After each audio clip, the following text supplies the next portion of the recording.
No. Bang FM. No. It makes me want to gawk when I hear myself say something like that. I'm not doing it. I'm being a diva. I'm not doing it.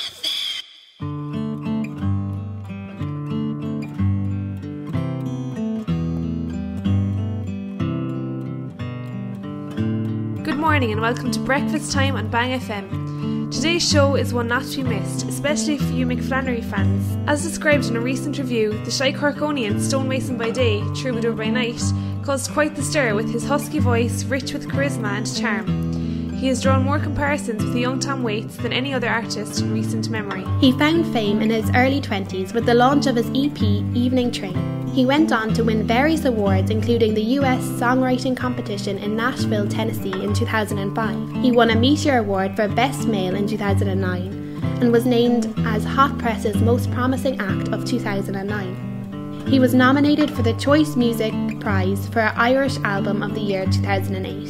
Mick has performed with the likes of Lisa Hannigan, John Spillane and Kate Walsh, who was featured on the re-release of his single Christmas Past. Despite his huge popularity and ability to play bigger venues such as Electric Picnic, the Marquee and Cork Opera House, he continues to play smaller, more intimate venues throughout the towns of Ireland. At present, he has 2 albums and a deluxe edition of White Lies, including live recordings from the Opera House. In the near future, Mick hopes to release another album, which he has already started working on. If his previous albums are anything to go by, we're sure that Mick has a few surprises in store. Mick Flannery has been described as a singing and songwriting force to be reckoned with, which he proved in McCarthy's Bar Dingle, where we caught up with him over a pint of Guinness next to a warm hot fire on a winter's evening.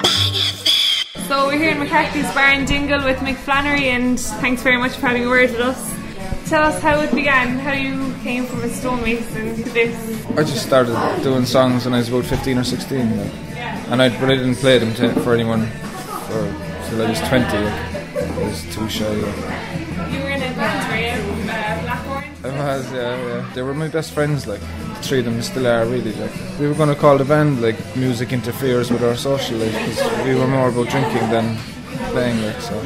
Eventually I kind of parted ways with them. It was kind of hard. It was like breaking up with 3 girlfriends at the same time. But I wanted to do my own thing, really. Like. You study music in Stefan Nefa? I went to Stefan Nefa then, yeah. I think I was in Stefan Nefa at the time, actually, yeah. Would you be able to give any advice to people studying music now? I know we have music technology in our college at the moment as well. I even if I was to listen to myself give someone advice, I wouldn't take it. Like, 'cause, I mean, I wouldn't consider myself any wiser about any of this that's happening.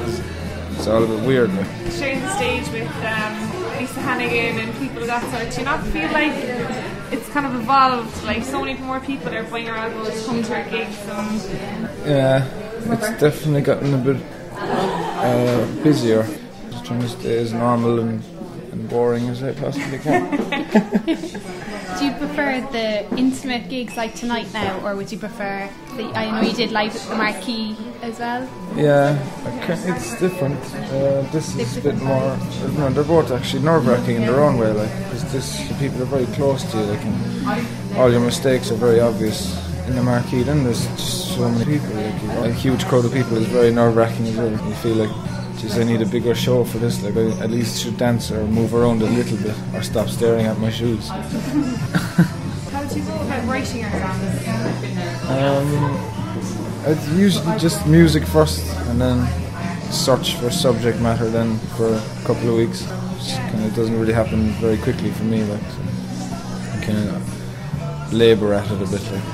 Can you tell us about the writing competition in Tennessee? Was Tom Waits judging you then? Yeah, well, apparently he was a judge, and that's nice to think that he'd listen to the song.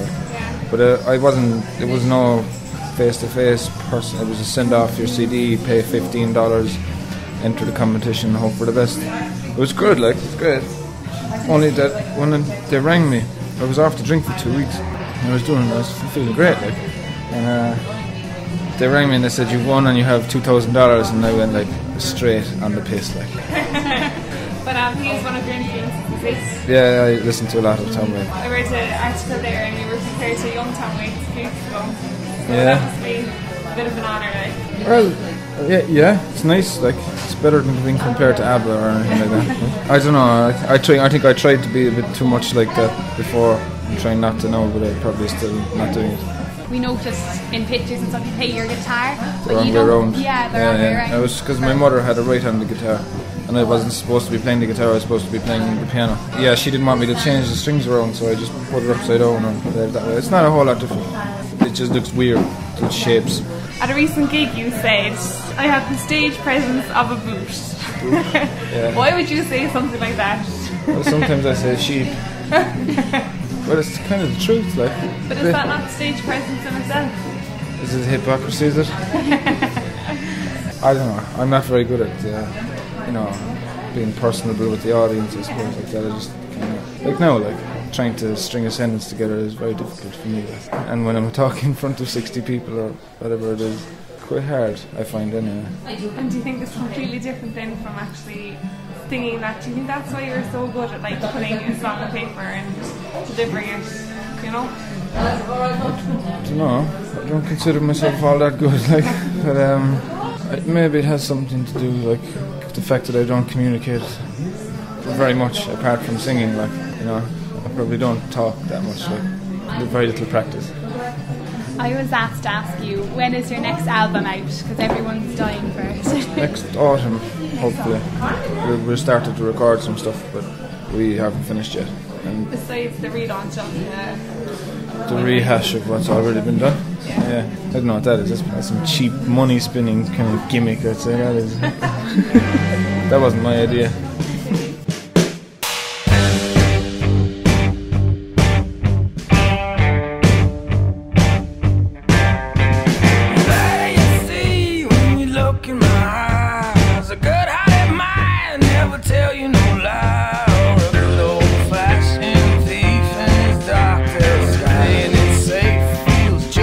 Big fans of Mick Flannery here at Bang FM, but don't just take our opinion.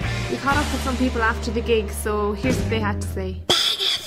Yeah, his voice is incredibly unique. It's beautiful, really beautiful. Fantastic. 10 out of 10. One of the best singer-songwriters in Ireland. We'll definitely be buying his album for sure. Yeah. To play us out today, we have Tamara's paper from Mick Flannery.